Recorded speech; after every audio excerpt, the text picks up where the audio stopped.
नमस्कार दोस्तों, हर हर महादेव, जय भोलेनाथ। करवा चौथ व्रत की आप सभी को हार्दिक शुभकामनाएं। करवा चौथ के व्रत में मिट्टी के करवों का ही पूजन होता है। करवा चौथ व्रत में मिट्टी के करवों का विशेष महत्व है।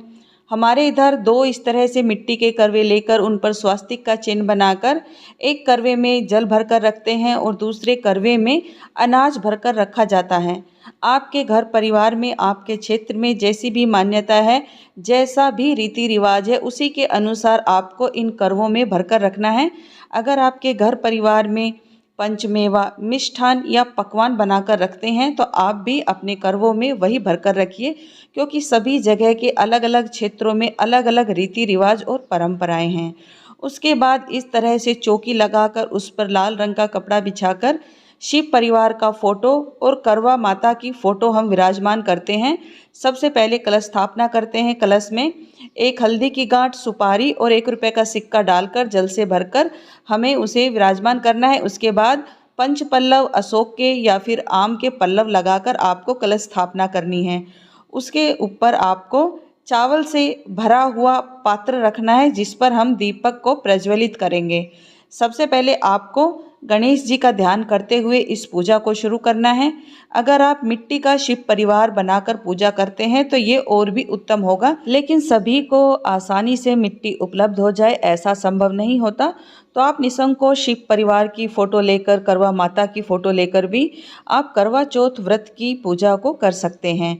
करवा चौथ में जो ये मिट्टी के करवे लेते हैं उनके ऊपर आपको 13 सिंदूर की आपको बिंदी लगानी है। सबसे पहले स्नान का भाव करते हुए आम के पल्लव से जल का छींटा देते हुए शुद्धिकरण करेंगे। तस्वीर, फोटो, पूजा की सामग्री और अपने ऊपर हम सभी पर जल के छींटे लगाएंगे, जिससे कि अच्छे से शुद्धिकरण हो जाए।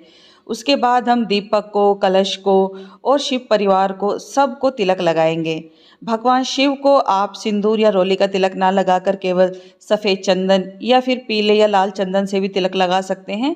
लेकिन जैसा शास्त्रों में बताया गया है कि भगवान शिव को सिंदूर या रोली का तिलक नहीं लगाते हैं। माता पार्वती को और करवा चौथ के जो भी कैलेंडर में आपको तस्वीरें देखने को मिलती हैं, उन सभी पर आपको तिलक लगाना है। पूजा शुरू करने से पहले आपको धूप दीप अवश्य ही प्रज्वलित करना है।